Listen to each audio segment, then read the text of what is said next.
everything that you're asking for, your source energy is already on it. In other words, your inner being knows where you stand in relationship to every desire you hold, and is offering to you a steady stream of information about how to get you from where you are to that.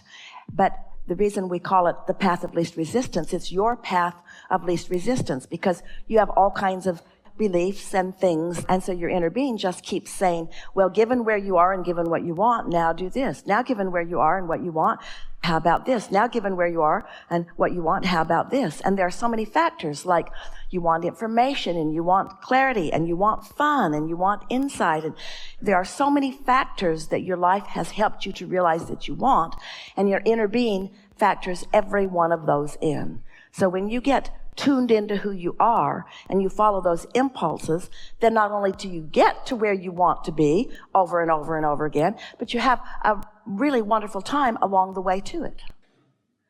And nothing will slow down your motion forward than pushing against what you're leaving. The words don't matter so much, but how you feel when you offer them does matter. So if they're in conflict, then you need to choose some different language.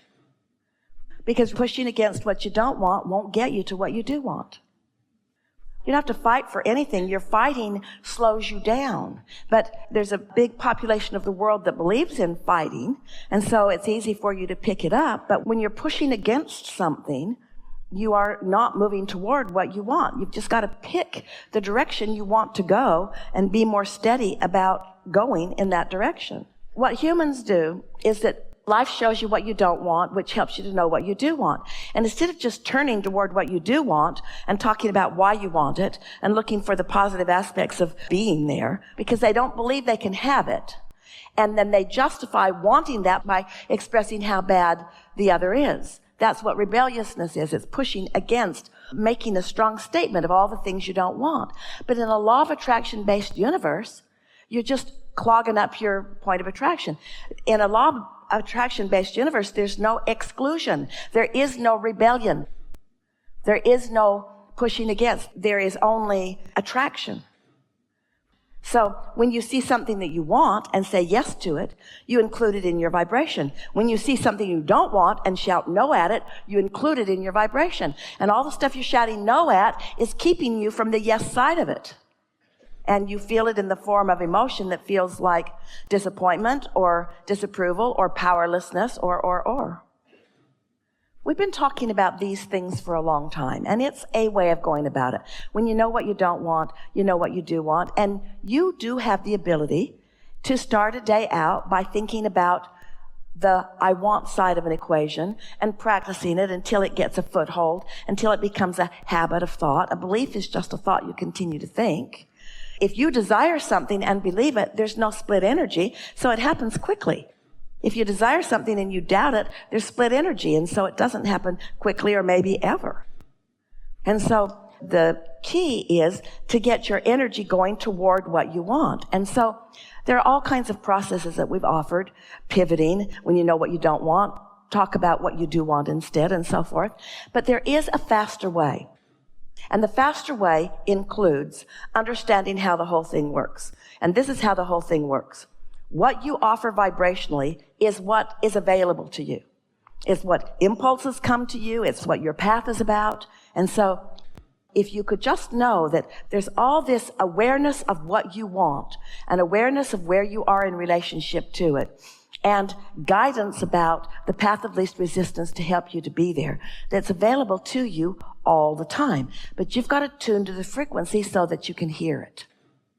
So that means if you, for example, quiet your mind through meditation, and it takes a little while to develop the art of that, but when you quiet your mind, then your vibration rises, and when your vibration rises, now you're privy to what your inner being knows about everything. So impulses and guidance come into your mind from that point of view that knows where you are and where you want to be. But if you're getting guidance from someplace other than that, it's probably leading you into more rebelliousness, into more radicalism. It's probably leading you to more pushing against what you don't want. So when you understand that the process works this way, You've been living and asking, and there is a vibrational reality that is calling you. And your inner being is right there calling you to everything that you want. So when you're not doing that thing you do that keeps you from hearing it, you hear it. Well, what are some of the things you do that keep you from hearing it? Complaining, noticing what is, taking score of what is, trying to follow other people who don't know where they're going either. There are so many things that you do on a daily basis that muddy up your waters, where if you would meditate, you would have a much greater opportunity to feel your guidance and know when you're moving in the direction of something that you want. And then the next thing that we would do if we were standing in your physical shoes, we would deliberately, many times a day, stop and acknowledge that this is a new segment where new things are going to happen, and we would calibrate ourselves to what we know is in the vortex about that. We would calibrate to thoughts that feel good about those things. The word calibration isn't hard, is it? Have you ever tuned a guitar? That's all it is, calibrating to the note. When the whole orchestra calibrates to the note, then the orchestra sounds good. If the orchestra is calibrating to some random things, and there are 15 different things that they're calibrating to, when they come together, even though they're playing what's on their sheet music, it doesn't sound good because they didn't calibrate to the same frequency. So you want to calibrate to your highest good. You want to calibrate to who you really are. How do you know what that is? How do you know what to listen to? You ask people for opinions, and if you ask 10 people, they've got 10 variations on the idea. How do you come to know?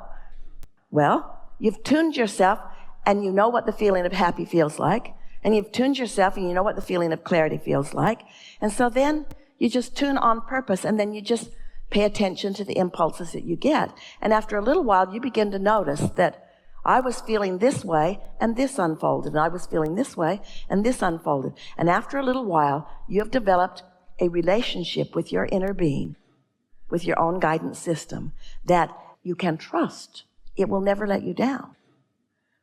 Because your inner being knows each and every thing that you have come to awareness of preferring through all of the life experience that you've lived. The life experience you lived before you got here and what you've been living since you got here. This vibrational reality, it's the vibrational version of you, and it is only the things that you've asked for that you want, and it's only what source is calibrated to. Most people, when they're thinking about being deliberate creators, they're thinking about thoughts. They're thinking about thoughts and words and actions.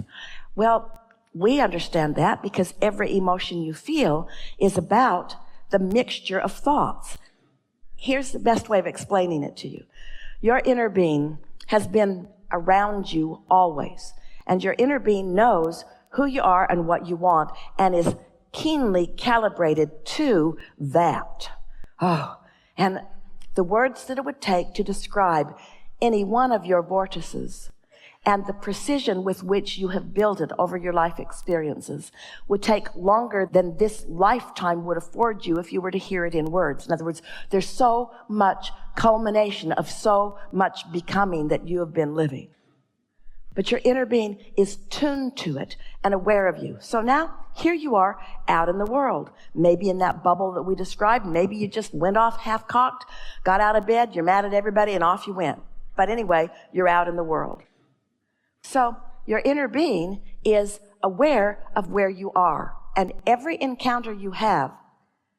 So you meet someone and you have a reaction to them because there's a mixture of what they've got going on vibrationally and what you've got going on vibrationally. So you have an experience. You might even say you're having an opinion of this exchange that you're having. In the same moment, your inner being is having an opinion. But your inner being's opinion is based upon a whole range of criteria that yours might not be, like the bigness of your life, the bigness of who you are, and all of the components of things that matter to you. Not just prosperity and not just personal well-being, but upliftment and on and on and on and on and on and on and on. So your inner being has an opinion about what's going on. So in a very rudimentary way, let's say, for example, this person is not tuned in, and the reason that you're rendezvousing with them is because you're not either. And you have a reaction to their rudeness or to their whatever. Well, the reason that that feels like it feels to you is because your inner being simply loved them and understood them and called them to their highest good. And the fact that you didn't leaves you feeling the absence of harmony or the offness of the calibration. In other words, you calibrated with the physical world. You didn't calibrate with your spiritual world. You didn't calibrate with your source. You can't be angry and be calibrated with your source. Well, the nice thing is, the more you meditate and the more you deliberately calibrate, the more you'll catch it in the early subtle stages. So when you're off a little, you can adjust it before law of attraction gets hold of it and momentum gets underway and it gets out of hand. That's why beliefs get out of hand, is because you calibrate and then you attract and then you say, see, it is true. And then you join groups and you talk about what happens and you calibrate more until you have this argument around the world about what truths are. And we say, you can make anything true that you focus upon because the law of attraction will bring you the data about what you're offering as a vibration. So do you want to make hate true or do you want to make love true? Do you want to make your balance true or do you want to make your imbalance true? Do you want to make your love true or your hate true, your abundance true or your lack of abundance true? You get to choose what it is. Your inner being already knows what you want and is always true to what you want. Other people in the world, that's not their job. It's not their job to be the calibration that calibrates you to what you want. Now, there are a lot of people that do. Lots of ministers and mothers and teachers and friends really care about you. And they do their best to calibrate on your behalf. And when you hold one of them as your object of attention, it feels really good. But it makes you dependent upon things that are unreliable. Because they are few and far between. Those who will hold steady to who they know you really are when you're behaving in a way that is not who you really are. But your inner being always is there for you. Always is calibratable. Always it is possible to calibrate to your inner being. Anytime you feel negative emotion, you're not calibrated to your inner being or to what you want. Anytime you feel negative emotion, that's just the way it is. You're calibrated to something else.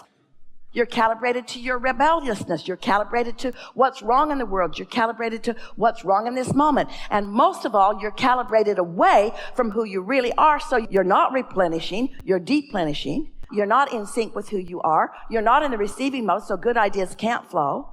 It gets better and better and better and better and better, or worse and worse and worse and worse and worse. And you get to decide where along the way you're going to tune in. You get to decide how far out of balance you're willing to be. Well, a lot of you are willing to get pretty far out of balance because you have found that others feel sorry for you, or that others will support you, or that others will see you as vulnerable. If you get in a bad enough spot, if you dig a big enough hole and crawl out, they'll make a monument for you. There's a lot of rewards from the physical world as you suffer your way into the game that they've been by default playing. Or you can decide, I'm an extension of source energy, and source is aware of me, and source is rooting for me and calling me back into alignment with not just who they are, with that which I really am, and with all things that I desire. And as you care about it so that you meditate every day, and you care about it so that you do your segment intending every day, when you get into a situation where you're not feeling so good, and you ask yourself, as Esther did, the question, wait a minute, is this who I am or is this who I am? Is this how I feel? Is this really the emotion that best depicts my feeling of my life? No, not even close. Is this? Yeah, it's that one. And so as you continue to make those determinations, what happens is it becomes such a strong part of your vibrational offering that then as you move through the world, that's the way the world shows itself to you.